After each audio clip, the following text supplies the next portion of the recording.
Hello everyone, welcome back to English draw. आज हम फिर से बात करेंगे राजस्थान चतुर्थ श्रेणी कर्मचारी भर्ती 2025 के इंग्लिश मॉडल पेपर के बारे में। आज का हमारा पेपर नंबर होगा 31 और ये जो डेली प्रैक्टिस पेपर चल रहा है हमारा, वो आपको डेली शाम को 5:15 पे हमारे यूट्यूब चैनल इंग्लिश ड्रो पे आपको मिल जाता है। तो स्टार्ट करें। Question number 1। First question start करने से पहले आपके लिए एक छोटी सी इन्फॉर्मेशन है कि इस पेपर के अंदर टोटल 6 क्वेश्चन नंबर 1 से लेकर 6 तक 6 क्वेश्चन है। वो आज जो फर्स्ट ग्रेड का पेपर हुआ था मॉर्निंग में, उस पेपर में जो इंग्लिश के क्वेश्चन पूछे गए थे 6, वो क्वेश्चन है यहाँ पर शामिल किए गए। अब उन क्वेश्चन को शामिल करने के पीछे का मेन रीज़न यही है कि आपको पता चल सके कि आपकी तैयारी कहाँ तक हुई है और किस लेवल के क्वेश्चन आपको एग्ज़ाम में देखने को मिलते हैं और हमारा जो पेपर का लेवल है और इस एग्ज़ाम के लेवल का पेपर में कितना डिफरेंस है। तो आपके मन में अगर कोई भी डाउट होगा तो वो क्लियर हो जाएगा। तो स्टार्ट करें क्वेश्चन नंबर 1। तो उससे पहले आप एक बार क्लास को लाइक ज़रूर करें और देखेंगे क्वेश्चन नंबर 1 लिखा है choose the correct prepositions to fill in the blank. Preposition का क्वेश्चन है। फर्स्ट लिखा है the forest department has planted trees. Forest department ने ट्री प्लांट किए हैं। Blank the side, blank all highways, जितनी भी हाईवेज है उन हाईवेज के किनारों पर। अब देखो पेड़ है वो कहाँ लगाए जाएंगे, हाईवे है तो हाईवे के किनारे पर लगाए जाएंगे पेड़, ठीक है। और कल का जो अगर आपने पेपर देखा था, पेपर नंबर 30 हमारा, उस पेपर में ये question same as it is question आपको बताया गया था कि जब भी रोड के पास की बात हो, पेड़ पौधों की बात हो या चलने की बात हो, तो हम एक प्रीपोजिशन है कौन सी, अलोंग, इसका यूज़ करते हैं। एक और या किनारे किनारे के अर्थ में किसका यूज़ किया जाता है, अलोंग प्रीपोजिशन का यूज़ किया जाता है। तो देखो ऑप्शन देखो एक बार, along, of, at, in, on, by और टू अक्रॉस। तो सबसे पहले हमें क्या चाहिए था, अलोंग, जो कि कौन से ऑप्शन में दिया हुआ है, फर्स्ट के अंदर। और आगे क्या आ जाएगा, ऑफ ऑल हाईवेज, ठीक है। तो फर्स्ट क्वेश्चन इसका राइट आंसर हो जाएगा। नेक्स्ट क्वेश्चन है choose the correct antonym of Optus. Optus किसको कहा जाता है, कुंठित व्यक्ति। जो व्यक्ति कैसा होता है, कुंठित व्यक्ति जिसको बोलते हैं वो, या फिर बोलते हैं मंद बुद्धि। किसको बोलते हैं, मंद बुद्धि को। इसका हमें क्या पूछा है, एंटोनिम पूछा है। अब ये 4th ग्रेड के एग्जाम में एंटोनिम सिनोनिम का टॉपिक नहीं है, लेकिन जो 4th ग्रेड हाई कोर्ट की एग्ज़ाम होगी उसके अंदर एंटोनिम सिनोनिम का टॉपिक है, तो उसमें ये क्वेश्चन पूछे जाते हैं ऐसे। तो देखो ऑप्टस का मतलब क्या हो जाएगा, मंद बुद्धि, और यहाँ पे दिया है परफेक्ट, फुल, राउंड और इंटेलिजेंट। तो मंद बुद्धि का तेज दिमाग वाला, उसका विलोम शब्द पर्यायवाची अपोजिट या एंटोनिम हो जाएगा intelligent, option number 3। Next question है choose the correct translation of the phrase given. एक फ्रेज दी गई है, उसका सही ट्रांसलेशन पूछा गया है। Absolve from liability. लाइबिलिटी होता है दायित्व। लाइबिलिटी क्या होती है, हमारे जितने भी दायित्व उनको क्या कहा जाता है, लाइबिलिटीज़ कहा जाता है। तो शक्तियों को कम करना, दायित्व से मुक्ति, संघर्ष से मुक्ति या विपरीत परिस्थिति। तो एब्जॉल्व फ्रॉम लाइबिलिटी, एब्जॉल्व कर लेना, अपने आप को दूर कर लेना, किन से, लाइबिलिटी से, जिम्मेदारियों से, दायित्व से क्या हो जाना, मुक्त हो जाना। ऑप्शन नंबर 2 है वो यहाँ से राइट आंसर हो जाएगा। नेक्स्ट है question number 4। Select a suitable determiner to fill in the blank. I have written to candidates who have registered for the post. कि जितने भी कैंडिडेट ने इस पोस्ट के लिए रजिस्ट्रेशन किया था उन कैंडिडेट को क्या किया गया, लिखा गया है। उनको लिख के या फिर लेटर लिख के जो भी है वो उनके लिए लिखा गया था। मोर नहीं आएगा, एवरी, ईच और ऑल। देखो ऑल आ सकता है, लेकिन कब आएगा, जब यहाँ पे क्या लिखा हुआ था, ऑल द कैंडिडेट्स होता, द कैंडिडेट्स होता, तब यहाँ सभी को। यहाँ इंडिविजुअल की बात हो रही है और इंडिविजुअल के लिए ईच और एवरी के लिए सेम एग्जाम्पल आपको वही लास्ट पेपर में आपको देखने को मिल जाएगा। तो अब तक हमारे जो भी क्वेश्चन थे उन क्वेश्चन से एज इट इज़ एग्जाम्पल है वो इन एग्ज़ाम में उठाए गए। तो यहाँ से क्या हो जाएगा, 3rd option each right answer हो जाएगा। नेक्स्ट है select the correct form of the tense from verbs given in brackets. Very unwillingly, यहाँ पर ब्लैंक दिया हुआ है, फिर टर्न वर्ब दी गई है, down the sound of the TV. He turn down the sound of the TV and go to answer the door bell.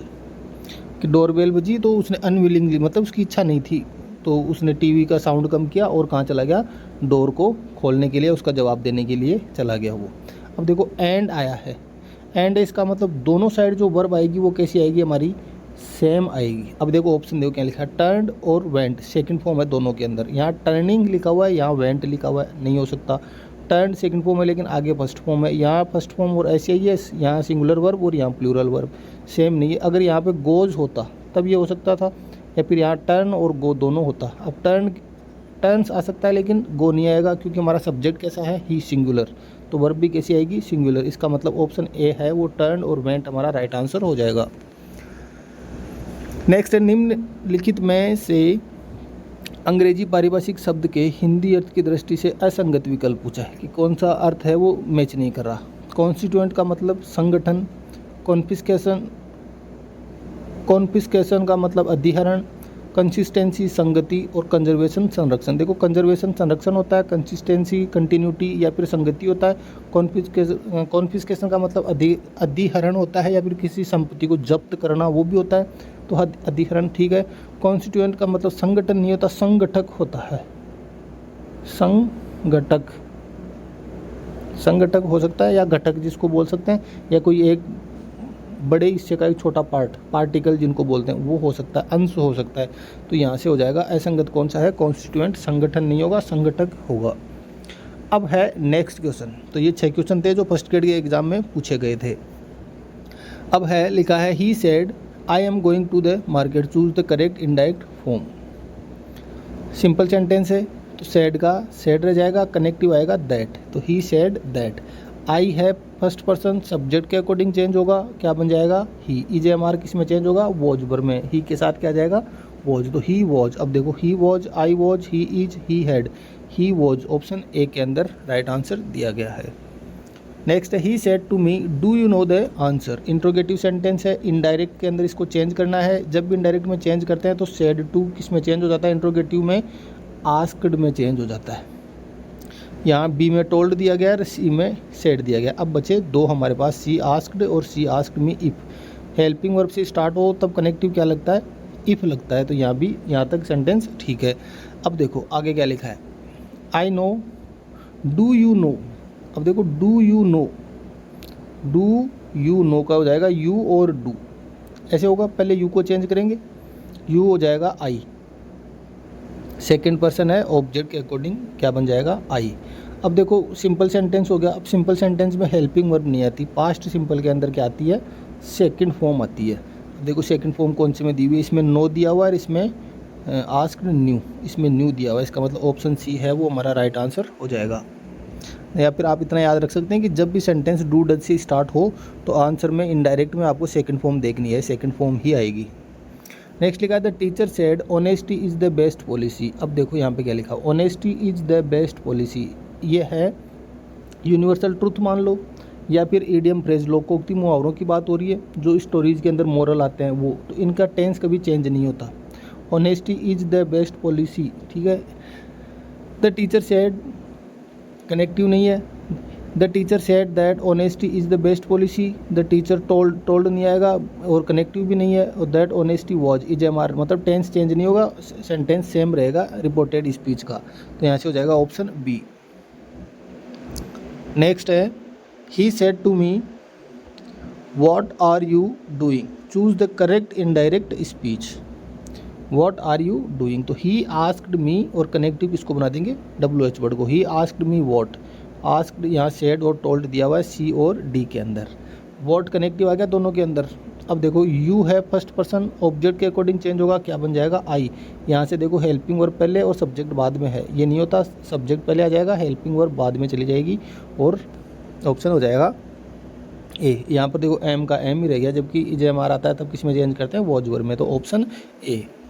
Next है choose the correctly punctuated sentence. ऐसा कौन सा सेंटेंस है जिसमें पंक्चुएशन मार्क का करेक्ट यूज हुआ है। What a beautiful day it is, what a beautiful day it is, यहाँ फुल स्टॉप नहीं आएगा, एक्सक्लेमेटरी मार्क आएगा। What a beautiful day it is question mark नहीं आएगा और यहाँ पे कोमा नहीं आएगा पहले, इसका मतलब ऑप्शन ए है वो हमारा राइट आंसर हो जाएगा।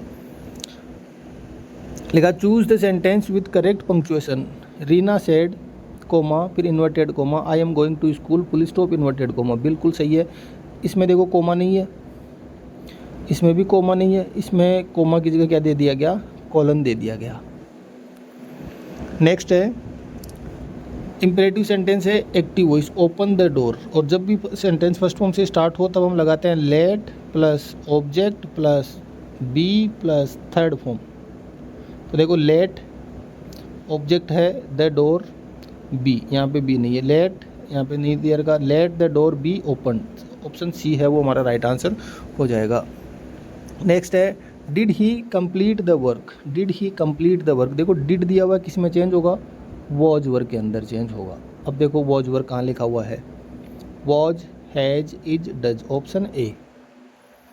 नेक्स्ट है who wrote this book, who किस में चेंज होता है, बाई हुम में चेंज होता है, ठीक है, by whom, this book, who was this book written by, whom was this book written.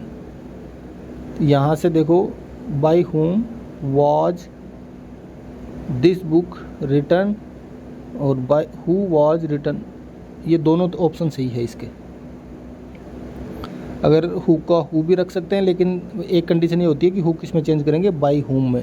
तो हम किसकी तरफ जाएंगे, किसको प्रेफरेंस मिलेगी, ऑप्शन सी को। और वैसे दोनों ऑप्शन सही है, दोनों ऑप्शन में कोई मिस्टेक नहीं है, दोनों ऑप्शन यहाँ पे राइट हो सकते हैं। तो ये था आज का हमारा पेपर। Thanks for watching.